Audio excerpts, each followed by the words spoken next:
અમદાવાદના જોધપુર 4 રસ્તા નજીક એક ગંભીર અકસ્માત થયો, જ્યાં નશામાં ધૂત BMW કાર ચાલકે BRTS રેલિંગ સાથે ગમખ્વાર અથડામણ કરી। રજનીકાંત અગ્રવાલ જે મદિરા પાનની હાલતમાં હતો તેને પોલીસે પકડી આગળની કાર્યવાહી શરૂ કરી છે। બેફામ નશાએ અકસ્માત સર્જાવ્યો।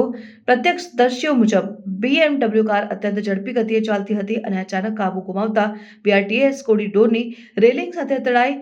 નસીબ જોગે જાનહાનિ ટળી, પરંતુ અકસ્માતને કારણે ટ્રાફિક જામ થઈ ગઈ।